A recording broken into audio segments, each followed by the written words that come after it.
Hi, Greg. Hey. Hey, this is Justin with Constantly Calibrating with, I mean, I need a little introduction. Greg Miller. Hi. Kind of funny. It's me, Greg Miller. KindofFunny.com. So, Please go there. Support us. We need money. buy the shirts. Buy the shirts. It's like this one. Act like you've been to San Francisco. Kids, be by medium. wearing the Kind of Funny shirt. We need more shirts. I could do medium shirts. Okay. How stocked up are you on this? I hear Thank like you. you can't get rid of them. Yeah, well, it's, it's why we don't bring shirts to events. Because you're never sure who's going to need what shirt. I'm always amazed there's not more people wearing mediums. I'm always amazed that there's people who need like 4XL. And I shouldn't say that I'm amazed by it. The amount of people who need 4XL. Because then they yell at me. They're like, you have a team fat shirt, but you don't have it in 4XL. I'm like, I'm sorry. Well, sorry. I'm sorry. I know what it says, but we'll get you. We'll get you. Yeah, exactly. So I just came from your panel, and Greg. That was a thing. You fucked up. What did I do? You revealed are we calling it the love rug now? Oh, yeah, the love rug. Yes. So besides Tim, Ray, and the kid that asked about it, how many people have asked you, can I rub it now? No, just that one guy. They were all very respectful. Okay. I took off my shirt, as I always do, and many people rubbed my chest, but only one fan from the audience did. One fan. And you are right. It's better going up. I agree with this. It's interesting. It's weird. It's in the wind in a different way. It's like fields of wheat. Yeah, and you mentioned same thing on Portillo, and we know how the dogs feel now. Why they enjoy it one way, not quite the other. Sure. Yeah. But so a whole lot of things have happened since then. Was that Kind of Funny Live too? Amazing show. Thank you very much. Thanks for coming out. So being this far out from it, what kind of reactions have you received from it?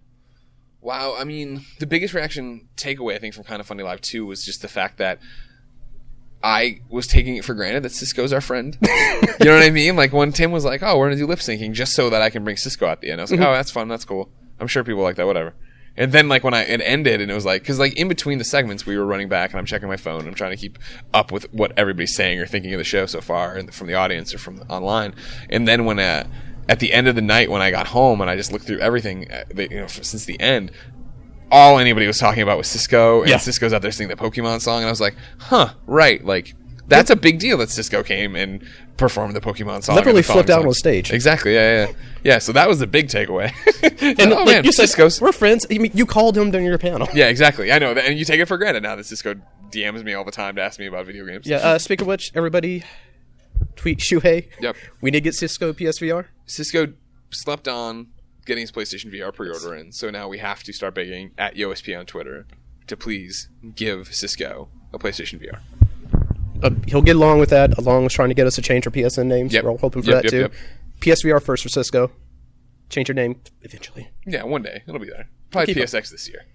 We'll just keep saying that, right? Probably. Every PSX that rolls around, I'll be like, it's probably going to be We'll keep guessing this PSX this year. Exactly. So the next one's like, it'll be the next one. Yeah.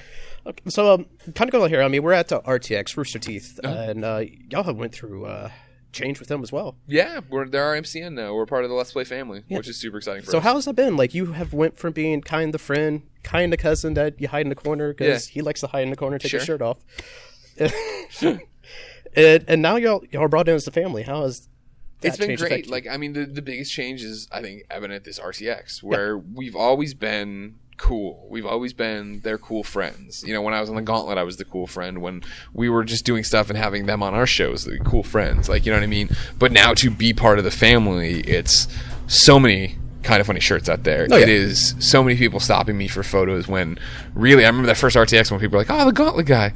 You know what I mean? Like, yeah, well, take a photo. Like, now people know me. They know the jokes. They know Kind of Funny. They're stopping Tim. They're stopping Nick. Like, those are the exciting moments when it's like... Stopping Kevin. I know. You're stopping Kevin even. Believe it or not, somebody wants photos with Kevin, and I cannot understand why.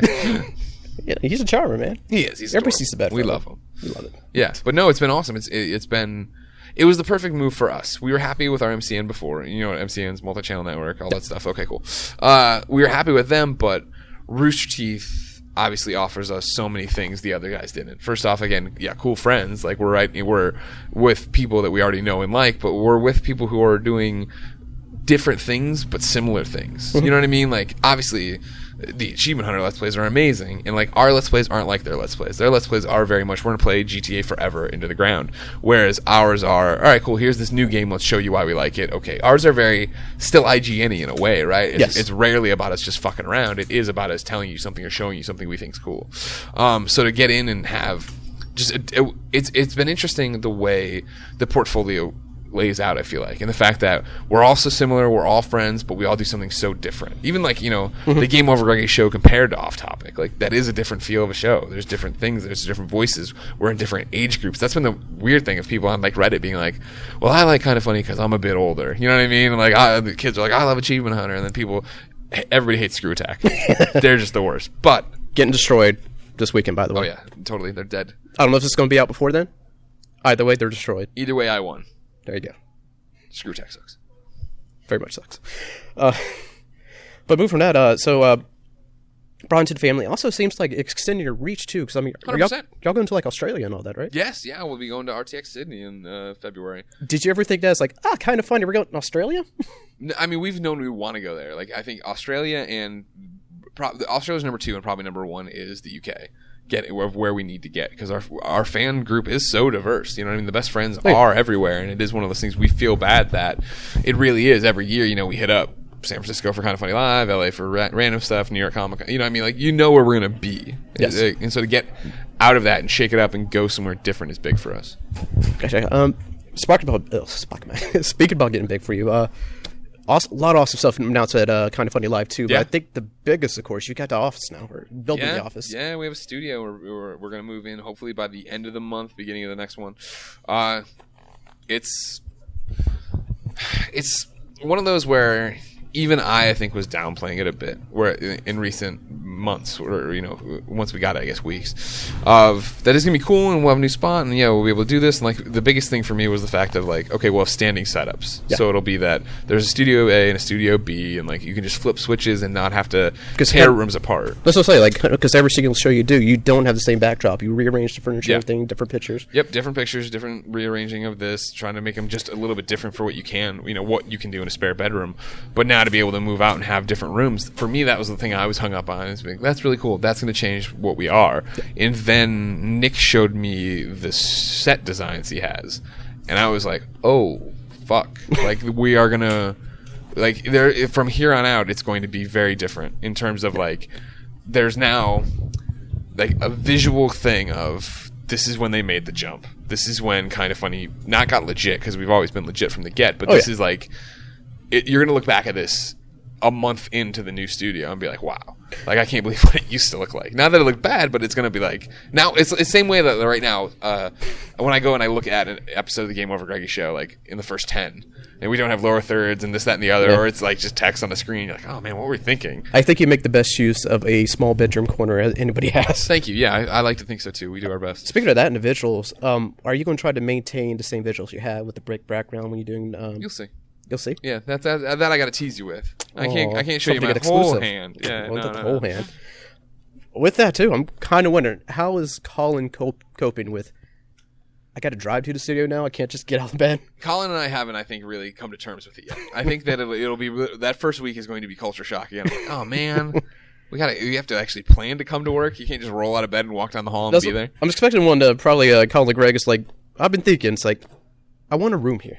Yeah, right. Just solve it. Well, that's what I've thought about too. Like, I'm looking around. I'm like, maybe I just move. Maybe I just find a spot right next to the office so I don't have to do it. Yeah, that's also about I say the old office, your apartment. Yeah.